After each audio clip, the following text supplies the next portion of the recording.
jangan takut puasa kita olahraga. Kenapa? Karena badan kita akan menciptakan yang namanya counter regulasi hormon atau counter regulatory hormon, atau yang disebut dengan namanya si katekolamin tadi, atau kumpulan hormon stres by design yang tercipta pada saat kita puasa, tapi kita tetap stay aktif dan melakukan aktivitas olahraga, teman-teman sekalian. Teman-teman di sini tahu ya, kita stres pasti ya, karena nggak dikasih makan kan, tapi kita tetap melakukan aktivitas gerak gitu ya. Jadi kortisol hadir di sana.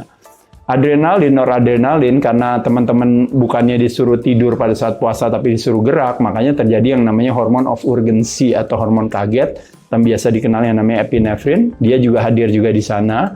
Nah, selain itu juga, badan kita punya kecerdasan sendiri, pankreas kita melalui alpha cell, dia merilis hormon namanya glukagon ya. Kalau melalui beta cell kan melalui insulin buat menurunkan gula darah. Tapi pada saat puasa gula darah kita pasti turun, tapi dinaikkan oleh si glukagon tadi untuk supaya tidak terjadinya namanya hipoglikemia. Nah, dinaikkan gula darahnya. Dan pada saat dimana badan bilang saya akan pakai otot sebagai sumber tenaga, badannya bilang ototnya terlalu mahal, nggak boleh kamu pakai lemak sebagai sumber tenaga, makanya ototnya dijaga, makanya terjadi peningkatan produksi human growth hormone, produksi hormon pertumbuhan untuk menjaga otot, makanya disebut dengan namanya is a muscle sparing. Spare itu artinya spare dijaga hormon yang menjaga si otot tersebut gitu ya.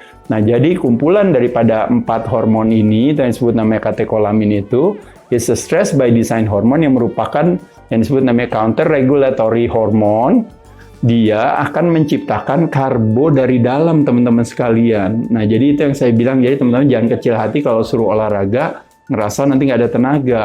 Bukankah kalau olahraga kan harusnya ada perlu tenaga, perlu karbo, Mas Ade? Jawabannya betul, karbo memang sangat penting. Tapi yang teman-teman tidak tahu adalah bahwa kalau karbo kita tidak dapatkan dari luar, badan kita akan mencari karbo dari dalam. Nah, ini yang saya sering cerita ya. Jadi trigliserida itu adalah molekul daripada cadangan energi lemak di dalam sel lemak kita. Dipecah jadi 3, tri jadi di, jadi 2, jadi mono, jadi 1, jadi gliserol.